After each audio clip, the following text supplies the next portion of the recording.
Hey, this is the Door and Signal channel. What we have here is 2012 Chevy Volt, and I hit a big pothole and it screwed up the ABS. It's given me an error code, which I'll put a screenshot of that. So it doesn't look like the cable back here is bad. I'm going to pull that out, look at it, but the sensor is probably, there's like a magnetic coil on the hub, and I think that cracked, so ordered a new one here. I'm gonna took the castle nut off of here, off the front. So I'm gonna pull this out, look at it, it's probably fine. This is the cheapest part to replace, and of course I don't think that was bad, so I'll take it apart, look at it, see if it's okay. If not, it's the hub, which I already bought one, so we'll have to unscrew all this, you know, with the brake pads and take the rotor and stuff off, but we'll show you what we're doing here. We'll come back. All right, so we got the hub off. As you can see, the encoder part here is all busted in that. That came out of here, right? Here's what the new one looks like. It has this solid black ring around it. That's the encoder, so the ABS works. As you can see, this one's all messed up. Unfortunately, you can't just buy this magnetic thing and replace it. You have to replace the whole shebang.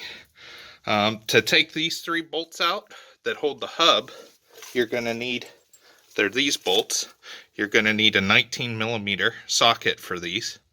And then for the 2 bolts here holding the brake caliper on, you're going to need a 22mm socket. And when you put this back in, make sure you use some Loctite so it doesn't come out on you.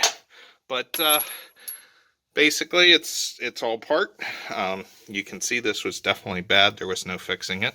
So I'm going to clean this up real good, put some anti-seize in here before I install the new one.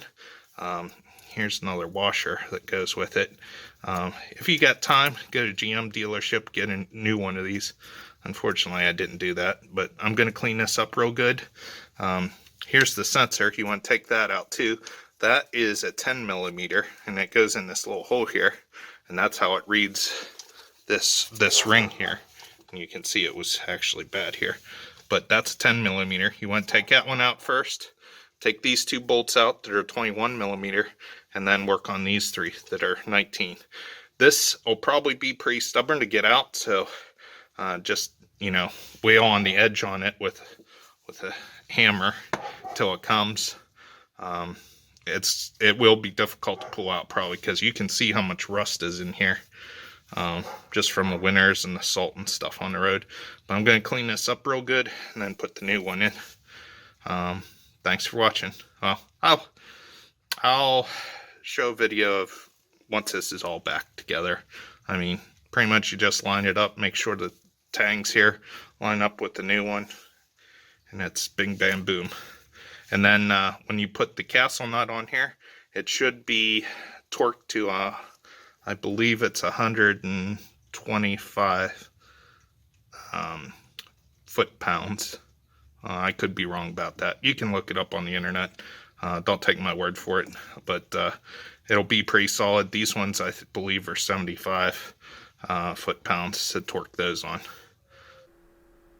The one thing I forgot to mention is it will throw a code on your car, and you may have to clear the code. I can't remember if I had to clear the code or it cleared on its own. Thanks for watching. Don't forget to subscribe to my channel.